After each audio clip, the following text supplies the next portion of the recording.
Good morning, everybody, or afternoon, or evening, depending on where in the world you are. This is Carrie Getz, and we're here with another episode of our podcast series. And today, we are lucky enough to have Mr. Kirk Offel. He's a good friend of mine from the industry, who is the CEO of Overwatch, and also has started this really great kind of alternative event in the industry called DCAC there in Austin. So, Kirk, welcome. Thank you for your service. Tell us a little bit about yourself and what you do. Well, thanks, Carrie. It's great to talk with you, and it's an honor to talk with you, actually. So first, let me start by simply saying congratulations on your new book. Can't wait to get that book in the hands of everyone that we have on our team. And you know that we have a huge push into trying to have a stronger reach and a bigger impact on the veteran community. So that book, I think, is going to really give us the best opportunity to hand something to them that they can read that'll help them better understand the impact that they one day can make in the space. So a little bit about me. Is that what the question was? Sure. Yep. You got it. Well, I'm speaking to you today from Austin, Texas, which is not only where I live, but it's the worldwide headquarters, we say, of Overwatch Mission Critical. So Overwatch was started almost 3 years ago, and we launched DCAC at the 7x24 event 3 years ago, Desert Ridge in Phoenix. So it's amazing to see how far we've come in those first 3 years. We're sitting between 50, 60 employees right now, and just growing. I mean, the industry's offered us a lot of opportunities for growth, but our mission as a business was, from the day we started, all of our backgrounds are data center focused. So our mission as a business was to help our clients unleash emerging technologies that change and improve the lives of everyone around the world. And we build these on-ramps or homes for the cloud, they call it, right? And that gives us the opportunity to really address what Dean calls the existential threat of the industry, which is the lack of professional labor to support the pent-up demand or the adoption rate of emerging technology. So we know if we took all of our experience in the mission critical space and we applied it to creating this platform called Overwatch Mission Critical, what we'd be able to do is create more voids and more opportunities that we could use to backfill with transitioning veterans. Because although our mission is focused on the data center space, our purpose as a business is really to reduce the suicide rate within the veteran community. And we feel like the only way that we could do that is to go out and help find opportunities for veterans to where they have purpose, not just a purpose, but a meaningful purpose of significance that allows them to, be significant in a role within this space while bringing all of the skills and life lessons they gain from joining the military. In many cases, they're trained on advanced weapons and machinery and technology, and they work in, really heavily conditioned and purposely built, strong, healthy cultures that are, predicated on a selfless nature.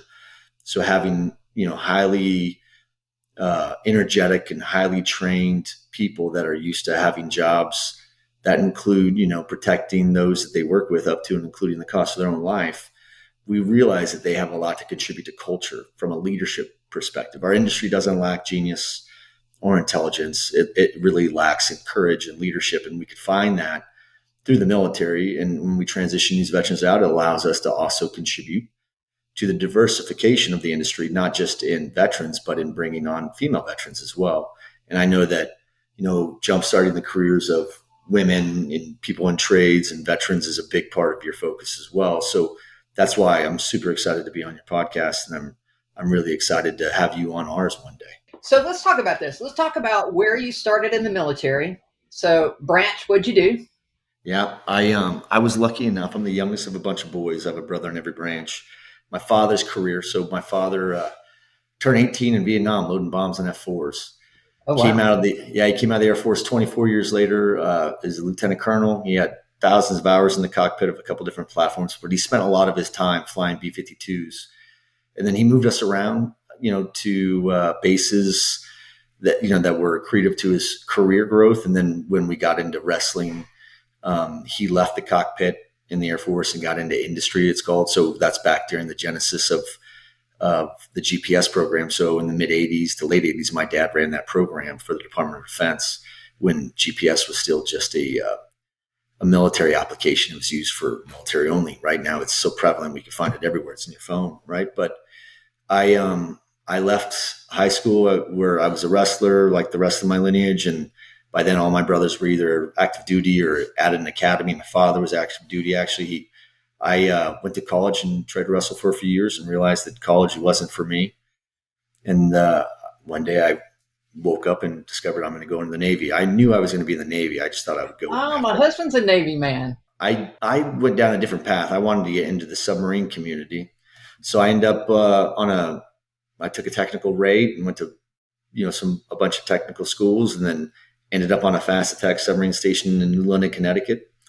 And it was the USS Memphis, the SSN 691, home of the Prowlers of the Deep, they call it. And then I was lucky. I was deployed I think it was 288 days a year on average. So I was gone all the time. And really that's why I joined. I didn't do it to sit at port, right? I wanted to go and explore the world. So I got to go see, I think in the military, I saw 18 different countries, and I did med runs and Northern Ice Pack runs and counter drug interdictions. And I didn't get out of the military because I didn't like it. I just got out because I felt like, hey, this party was over, and, I could stay in, but I'd probably just do a lot more of the same. And life is short, and I wanted to go and explore other things. So I got out of the military, and I literally stumbled into this industry by accident. I just got, didn't we all, right? I am so fascinated by how people get into this, because it's a very niche emerging industry that's still in its infancy. And a lot of people, even within this space, don't know how to describe what they do, let alone what a data center is. So my daughter will tell you I do some kind of junk with computers. My grandkids will tell you I work for the CIA because of all the travel. They just were absolutely convinced that I work for the CIA. I'm still convinced. I'm not convinced you're not. You're not allowed to say. I can neither confirm or deny. Right. But I do think that, there's some parallels there. I mean, certainly the travel is a big thing, right? In the military, you do a lot of travel, same thing here. And I think the discipline and a lot of the skills, and we talk about that in the book too, how and what skills really translate well into this industry. And unfortunately, this industry doesn't really have a lot of curriculum worldwide. There's a little bit here and there. Sometimes it's an IT class or it's a coding or something. And so being able to translate that into the industry, those skills are taught, and they're taught on the job. They're taught in many cases on the fly.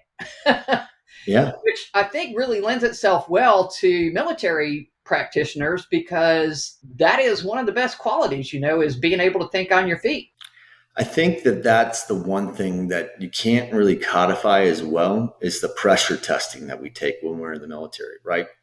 Think about this. I'm on a fast attack submarine. I don't think that you can't find this information if you Google it or look in the Book of Janes, but let's say it's a 25, 26 megawatt nuclear reactor that we put into a 360-foot tube and purposely sink in the water.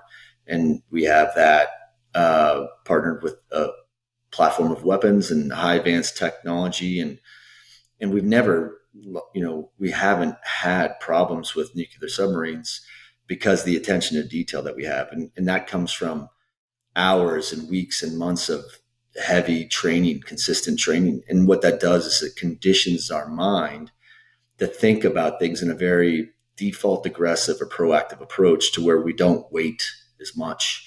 And I'm sure that, your husband will tell you that he could sit in a room and you're not sizing people up or trying to sit there and, read the tea leaves on how everybody's defined, but based on the way that they present themselves, either with some sort of command presence or not, we could typically spot fellow veterans in a room, men or women, just based on maybe the confidence they have, knowing that, one of my co-founders said it best. He goes, look, this is an easy day. No one's shooting at me today. We're all going to go home. No one's stepping on an IED. No one has a threat or a risk to their life. We're not going to lose anybody today. And I discovered that, the industry, when I first got into it, really had a huge appetite for technology backgrounds. And what I've learned is the military has the ability to offer damage controlmen, aviation boatswain's mates, MPs. I mean, it doesn't matter what your rate is. You can still contribute and bring value. And I think that it's our job as veterans, using platforms like yours and the book that you wrote, which I'm really excited to read, and podcasts like the one that we created, even the conference that we created, it's our responsibility. I mean, we are our brother and sister's keeper. That's one of the things they teach you when you're in the military. So if not us, then who? And it's my job to help build a bridge that takes it from the community I was born and raised in, which is the veteran community, and create a bridge to the mission critical vertical, which is the industry that's created my entire life since the military. Most of my best friends are in this industry. I've learned and developed professionally because of the people in this industry that decided that they would invest into my success and my future. And I mean, it's very much like the military without some of the hardcore training and discipline that's pounded into us, in the first, 3 or 4 months when everyone joins and gets in the military. I mean, they strip you down and then build you back up to where you're part of a unit. You're no longer an individual. And with that, you learn a little bit more about the failings of the Spartan community and how important it is to protect the people to your left and right. And your agility to grow and your ability to grow is dependent upon, the strength of the unit. So some groups get it. Those that don't eventually falter anyway. And we see that in the space, but those that do get it are the ones that are thriving, I think, the most. And we want to help transition veterans that are leaving and aren't sure what they want to do. We want to bring awareness to them and educate them on what's available out there outside of manufacturing or retail or automotive or finance or high tech or energy or whatever. There's so many verticals, but if you trace where these veterans start from, whether they come out of college or they come out of high school, they pick a branch of service much like they would pick a vertical of industry. And they follow that based on the passion that they have. Like, I knew that I loved submarine movies and I wanted to be in the submarine community.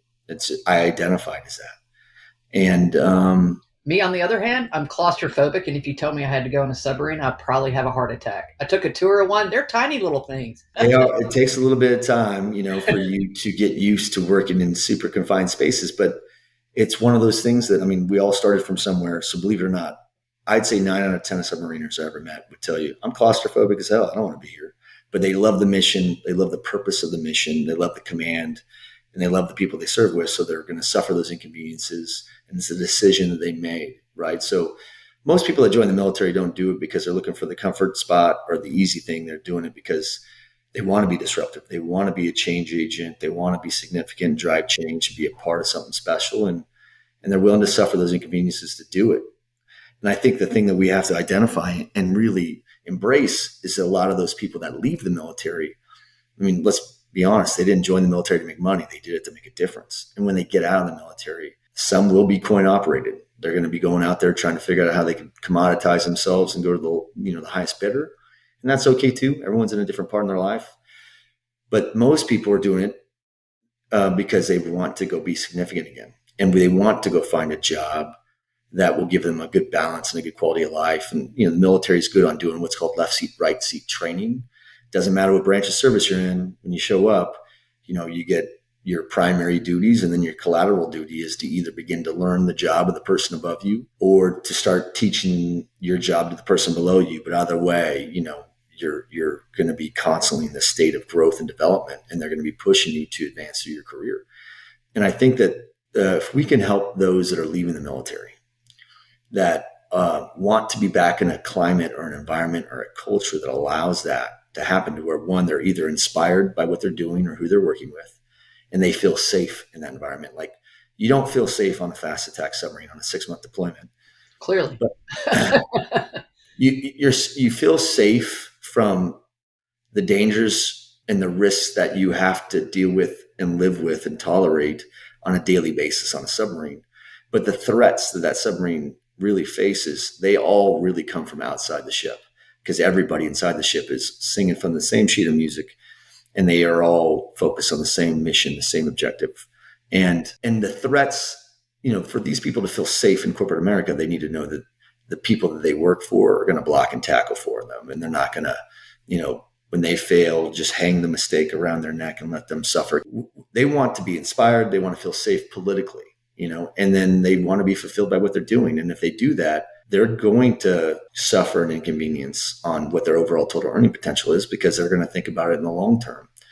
And I'm not suggesting that we should go out and pay veterans anything less than, they should be paid proportionate to the value they bring, but they're not going to be going to the highest bidder. And because if you could find an opportunity that aligns with these veterans and it's a meaningful purpose that they could get behind, they're going to do it, and they're going to do it at a rate that probably pencils out more economically efficiently than what someone that has 10 years of experience is in this industry and is just trying to go to the highest bidder and figure out a way to make more money every incremental move. That's a big argument, with a lot of these kids that are starting out in the industry, and the new talent is that they're so laden with college debt that they absolutely jump ship. When I started in this industry, if you worked someplace more than 3 years, people want to know what the heck was wrong with you.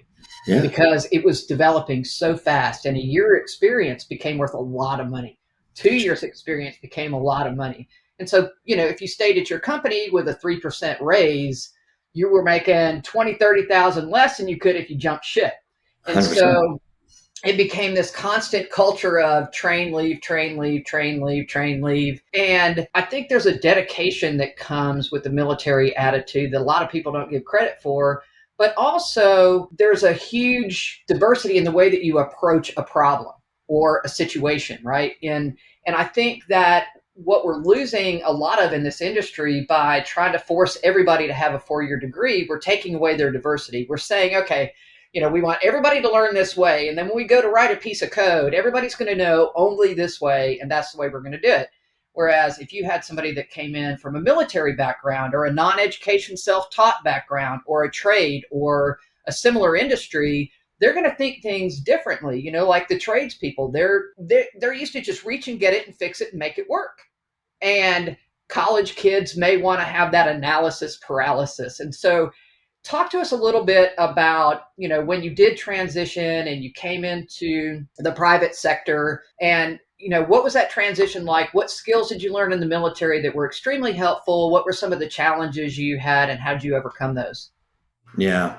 It's probably unique for each veteran transitioning, but I think that if I had to codify myself, it would be, I came from an intense environment where we were never very affable, right? We don't vacillate over things very often. And that sounds crazy because it's a complicated technical environment with a lot of dangers and not a lot of downtime. Right. And what happens is we talk fast, we move fast, we're trained to be extremely deliberate and extremely decisive, because in many cases, the decisions we have to make are often put on us where we don't have all the information that we want to make a really great decision sometimes, but sometimes we have to operate from our gut. And when we move like that, it's counterintuitive, right? I'll tell you the differences. For my biggest challenge was in the way that I engaged with people. My communication style and method is easily viewed as, it could be abrasive to some, just based on the energy level we put into things. There's urgency in everything we do. And we do that because of the life and death situations that we're placed in, sometimes on a ship or a submarine. But it's no different than, combat infantry soldiers that are going around. And I've learned that infantry in many cases are the best for contracting type roles, contractors, subcontractors, trades, general contractors, because every construction program with the densities of the MEP that we build at and the volume and the velocity that we build at, I mean, we know that the 3 top KPIs in this vertical are safety, schedule, and budget. And speed to market is the number one product that's being sold today. It's all about available inventory. Sure. And for us, what you have is really intense environment that never goes as planned, right? And Mike Tyson had a very famous quote. He's like, everyone had a plan to box me until I punched him once in the face. And on these construction programs, you do so much of them, you get proficient.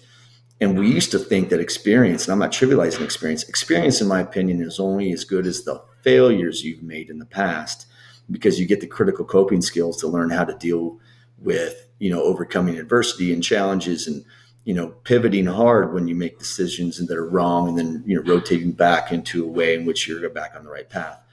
Those things are very important because those are lessons learned. Those scars that callous the brain are the values. Well, too. But that's what you learn. but that's what you learn, right? And what we want is experience, but we don't necessarily need experience on means and methods. We need experience on overcoming challenges and adversity and communicating objectively in a highly volatile situation like some of these construction projects have. And I think the value of experience ends at that, because the way that we build data centers today is not the same way that we did a year ago or 2 years ago. And it's not going to be the same as how we're going to build them in a year from now or 2 years from now either. So the experience and means and methods is about as good as, and it lives about as long as a banana. But the experience gained in the pressure testing that you get from the military is profound. And for me, the greatest challenge I had was coming out and then trying to operate at that same altitude and airspeed. That's typically pretty high speed, low drag in the military, because you never have as many resources it feels like you need. So you got to get really creative to overcome, and adapt to challenges on a daily.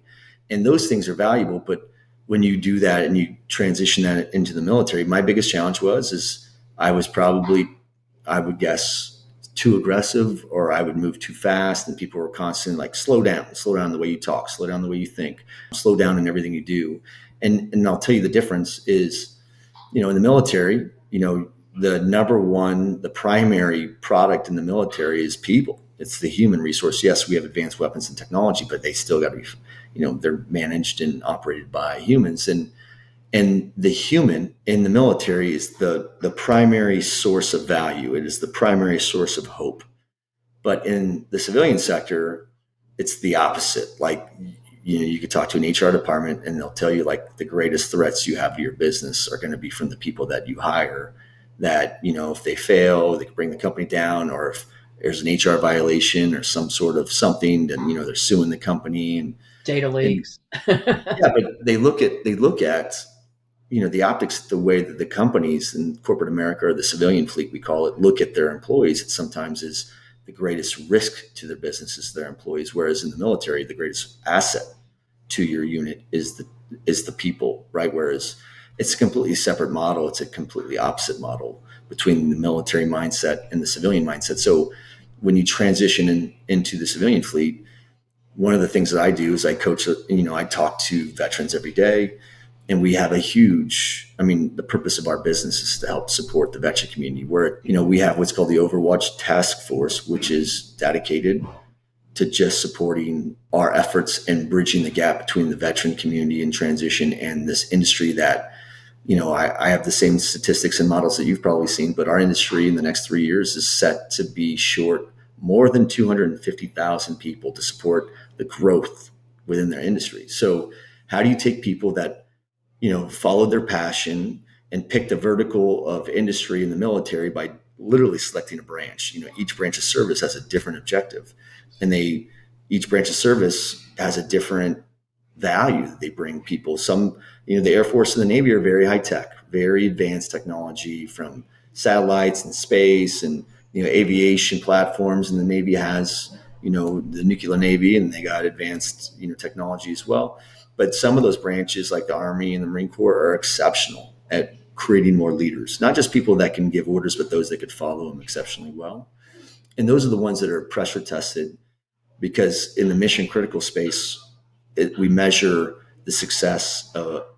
Mission critical is measured in downtime, where in the military, mission critical is measured in mortality, right? So we embrace these pressures that come with it, but then we have to adapt. We have to learn how to shift down into slower gears in the way that we think, in the way that we talk, in the way that we act, so that those that are around us aren't offset or uneasy in the way that we engage with them, because we are more intense, right? So how do you take career people that have been conditioned in the military for 20 plus years, and you convince them like, hey, when you transition, these people are looking for your leadership capabilities. They're looking for your ability to speak truth to power. You got to manage up just as effectively as you manage down.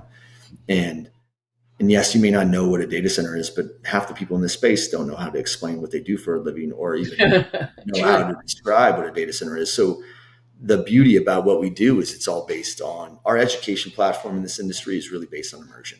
You're writing a book now, and there's not a lot of books about data centers. So thank you for being a pioneer and blazing a trail, not just for women, but for veterans and for people coming from the trades, or anybody that just simply doesn't know what the data center is. But there are a lot of people growing disenchanted in what they do. And those could be people like me that are in college for a year or two and are like, what am I doing here? This is not for me. Now, I did get out and I finished school when I was done, because the homogenous environment or society that we are in is conditioned to where to be in certain, areas of management or leadership, you have to have a college degree. And now we're learning that, there are many industry thought leaders who are like, maybe the college degree should be pivoted back towards a model that's similar to the trades, where you have an apprentice model and then you have a journeyman model or a master model. But what's the point of learning technology in college today, where when you start your freshman year, by the time you graduate, all that technology is obsolete and outdated anyway? Exactly. Right? So now we need people that can adapt and pivot and rotate and evolve. And those left seat, right seat trained people that come out of the military are conditioned to lean forward and to race towards challenge and conflict, while others are really more conditioned to race away from that.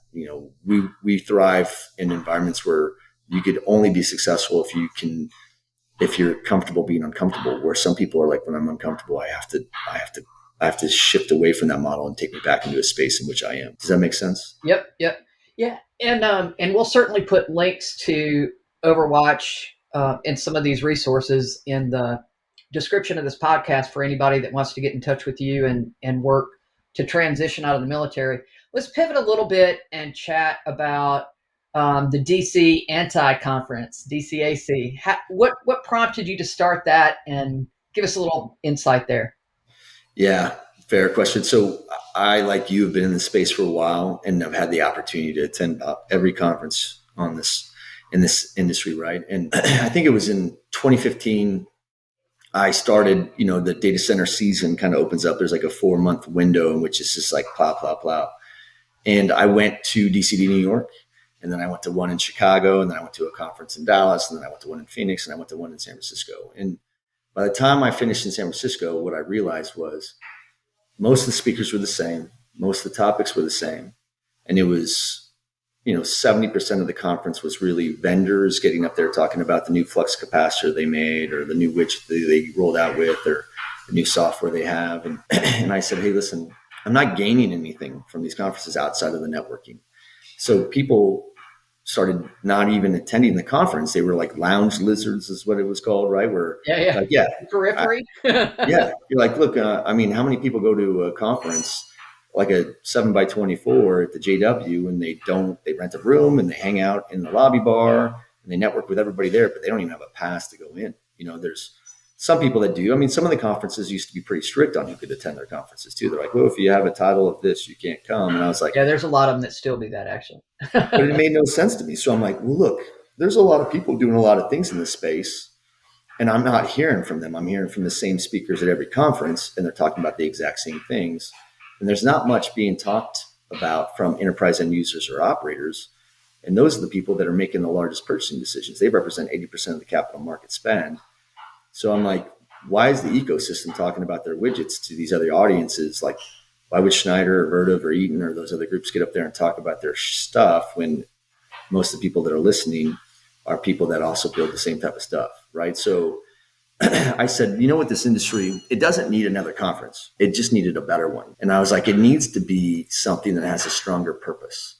So that was in 2014. So in 2015, on a napkin with some other people at a bar in San Francisco, I was like, all the great decisions made at a bar on a napkin. Yes. And I said, why don't we just make an anti-conference, like data center anti-conference? And someone's like, yeah, you could call it DCAC. And, obviously it's a play on the phrase ACDC, and we used, their play on their logo, the band, which is one of my favorites growing up. And I said, hey man, if we do this in Austin and we do it in an environment that's more vibrant, we could create an atmosphere that allows for a greater exchange of ideas. And not only that, but I think that we should open it up to everybody. It could be inclusive for anybody to attend that conference. Doesn't matter how long you've been in the industry or what your rank is. And it needs to be affordable. We always do a golf tournament day one, and it's a charity golf event. And all those proceeds go directly to a 501c3 that we pick each year that is going to help contribute to the veteran community in some form or fashion. Traditionally, it's in providing them resources to reduce the suicide rate, or, getting them through rehab, or helping them struggle, or get through the struggles of PTSD. We were just trying to be like the island of misfit toys. We just knew it had to be different. And we played with it. We just we tinker with it. We don't do it to make money. We do it to make a difference. So I lower the price for tickets to where it's the cheapest conference to attend. Every dollar that we typically bring in, we put it back into creating a stronger, healthier, or more vibrant environment. I'm really excited about next year because we're going to be shifting locations, and then we're going to be making it a much more interactive environment to where the audience could interact with speakers in real time with tweets and messages that they could ask questions on, and it'll be floating in the background where these people that are thought leaders can answer questions directly from people that typically don't feel comfortable enough raising their hand and speaking in a large forum. I mean, you have these visionaries with big fat brains that get on these stages and they talk about these amazing things they want to do, and they could have the greatest ideas ever, but they're not going to bring those ideas to life without the ecosystem coming together. You still need architects and engineers. You still need tradesmen. You need contractors. You need equipment manufacturers. And right now, the biggest struggle that we see in the industry is in 3 years from now, a projection of a shortfall of, 250,000 people. And when you have, 2,000 people leaving the military every month, up to 2,500 people leaving the military every month, that's a large group of talented people that is an untapped talent base to solve that problem. So we could solve the existential threat of the industry by educating more veterans that there's opportunities here that they've never heard of because they've never heard of data centers. And then we can help reduce the suicide rate amongst the veteran communities because we are giving them the opportunity to have more meaningful jobs of significance and purpose. So that conference was just a platform for us to help the veteran community. Like this year, we wrote checks for $60,000 for four different veteran groups. That conference was more of like David versus Goliath for us, to where we were like, forget all these big conferences that don't let you in, and their barrier to get in is because they're too expensive or your title's wrong. Let's make one where everyone can come in, and let's make it to where it's fun, where everybody's accessible. And I think that if you create an environment that allows for a better exchange of those topics and those ideas and more discussions, then we can advance the industry forward. And we're going to be expanding next year with more DCAC type conferences, but a couple of them, we're only going to have one tech conference a year like we always do in Austin, but we'll have conferences that include, a DCAC event at Naval Station San Diego in March next year, where, day one will be a charity golf event. People want to sponsor, they get a foursome, they only get 3 tickets. That fourth one goes to a veteran that'll golf with them. And we'll do, a concert that night. And the next day is a hiring conference where we'll all have, 100 to 200 pre-screened veterans that are going to be sitting there, all within 30, 60, 90 days of getting out of the military. And they're just looking for a new purpose. And now we can marry these companies that need talent with these veterans. Well, and I think that's huge. I think the options have to be there. And I think people have to know what the industry is, which is part of the reason I wrote that book. I mean, it's 200 pages. That's what it's designed for. You want a synopsis of how it all goes together. It's a kickstart. And I think we're missing some of that. I think, when I was looking before I wrote that book, there's a couple 800-page books that nobody's going to digest in a weekend before they go on a job interview, right? And I think just being able to highlight the industry, it gets people thinking, right? I've always thought we kind of do things backwards. Like, if you're going to interview somebody for the industry, why not give them all the tools about you, then interview them, right? Because you as a person know enough to ask an intelligent question. You know enough to have some critical thinking about projects they're working on and ways that you can jump in and help.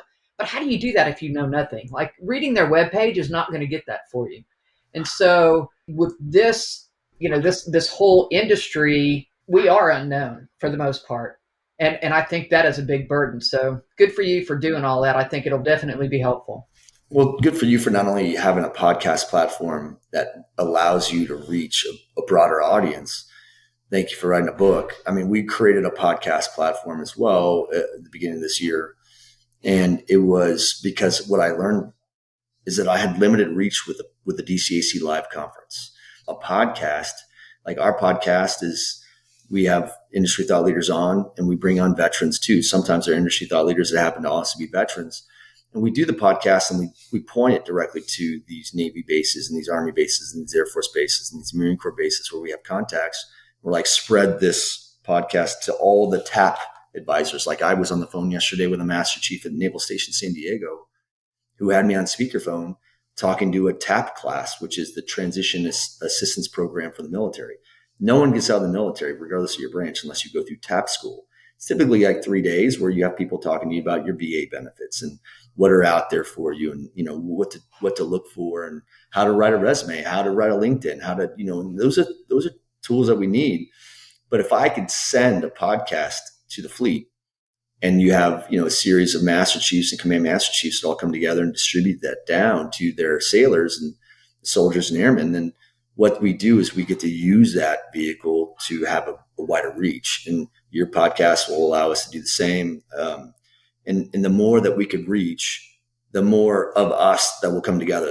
There's a Carrie, there's a Kirk, and there's about a dozen more of us out there that all share the same mission and the same purpose. And our hearts are dedicated to helping others. But no matter how good we can do individually, it's not as good as we can do if we all work together. And that's what's lacking, is that collective, right? So the chorus always seems louder than the soloist. So I think it's up to, to us to rally around each other, which is why I'm like, Carrie, I bought 15 of your books. Every person I know that's going to be like entertaining the space, I'm going to give them a book and be like, read this. It's not that long to read. I do think that the book is the first step, but I think that we have to arrive at another destination, which is, sadly, we live in an environment where we live in excess consumption, right? We have these computers in our hands, 90% of the day, and we get a lot of our information from that, right? Which is, I think podcasts are a really great place to get meat and potato type of knowledge, because it's unfiltered through traditional media sources. So you get to hear directly from these people that are thought matter or subject matter experts. That's why I asked him, like, we got to get you to get that audiobook where you are saying it out loud. Reading books these days is almost like a luxury reward that we give ourselves on a weekend. It's not something we get to do all the time, but listening to a podcast while driving instead of music is an alternative to educate ourselves in parallel to what we're doing. Yeah. And I think we are very much a multitask society these days. And I think too, as we attract the younger audience and certainly build those on-ramps into the industry, we have to reach people where they live. And throwing a book at somebody is not always the best way to do that. I agree. You just got to throw everything at it. But I think that what's really lacking is that collective. Like, if we could find a platform that allows us to harness you and what you do, and us and the other amazing people that are out there, like Lee Kirby, or there's other people that absolutely a part of their purpose is helping veterans too. And if we could just bring that together, we could figure out a way to go maybe wider or deeper into those bases. And there will be a time where we hit a tipping point, right? Where all of them are going to be like, why am I not doing this now? And you got guys like, Tony Grayson, former submarine commanders that are. He's a great guy. He's done this podcast too, by the way. Awesome guy. He's done mine as well, right? But he is a huge supporter of veteran stuff, and he's a legend in the submarine space. I mean, so I do think that those people that are in the military, now is the time to get those people the books. Let them take that book on their next 3-month deployment. And when they come back, they're going to be biting down the bit to figure out, like, oh my God, I had no idea this world even existed. Not only is there more opportunities of growing, because the JLL report that they presented at DCAC this year was that the compound annual growth rate for this vertical is at 23.6% still. Doesn't matter where you get that rate. We're still growing at a double-digit rate. So the thing is, the industry's growing while other industries continue to recede, and every other vertical of industry is dependent on what we do. You could be in a hospital, it could be e-commerce, metaverse. None of it exists without technology, compute platforms, and those things are just data centers. The cloud just means someone else's data center. So we have to go build more data center to support the adoption rate of these technologies. It's us, the consumers, with the eyeball content, video caching, and uploads and downloads and e-commerce and all the things that we do. We're the ones that are driving this, and we're the only ones that are holding us up too at the same time. Well, we are bumping up on about our time limit. So if you wanted to, thank you, by the way, for being here. If you want to leave somebody with some quick parting thoughts or a message or a place to listen to your podcast where they can also get some help drop it on us. Yeah. Well, first, Carrie, I'm super honored to be speaking with you. I've been lucky enough to have you speak on, the panels at DCAC before, and you've always been so supportive of everything we've done, and we support everything you're doing too, especially with this new book and the podcast that you have. So thanks for giving me the privilege to be here with you. I am truly honored. The thing that I would say is, if you're listening to this, there's a good chance that you're either looking to get into the space or you're already in the space. The good news is where you start is never going to be the same as where you finish. Just get into the industry. And then once you're here, figure out what the best spot is for you. There's a really wide ecosystem of opportunities, from architects to engineers to contractors and construction management people to people that are manufacturing equipment and people that commission the data centers. And then there's those that have to operate it. So just like any other vertical of industry, take the same approach you had, right? You joined the military because you followed your passion. When you are leaving the military, follow your passion. Go find a purpose. Don't work for just money. Go work in an opportunity that you get to continue to grow and develop, and go find someone that wants to put you in a position where you could effectively drive change. And if you're a civilian counterpart, you don't have to be military to have PTSD. We're here to support them too. And if you're in this space and you're unhappy or you're disenchanted with what you're doing, the good news is there's a million opportunities. There's literally unlimited opportunities in this space. You just have to reach out and ask questions. And if they don't reach out to you, Carrie, they could reach out to us. They could find us on, weareoverwatch.com. They could find us on our podcast, DCAC Revolution. They could find us on the conference, DCAC Live or DCAC-Live, or they could find me on LinkedIn, Kirk Offel. And I have a 7-person recruiting team that all they do is help transition veterans coming out, and we're placing, right now 30 to 40, veterans a month, and we're trying to get that number up higher. So we're here to help. We're here to help anybody that wants to grow their career within this industry. Awesome. Well, thank you so much, Kirk. And for those of you that are listening, we look forward to you listening to another edition of our podcast series. Thanks for your time.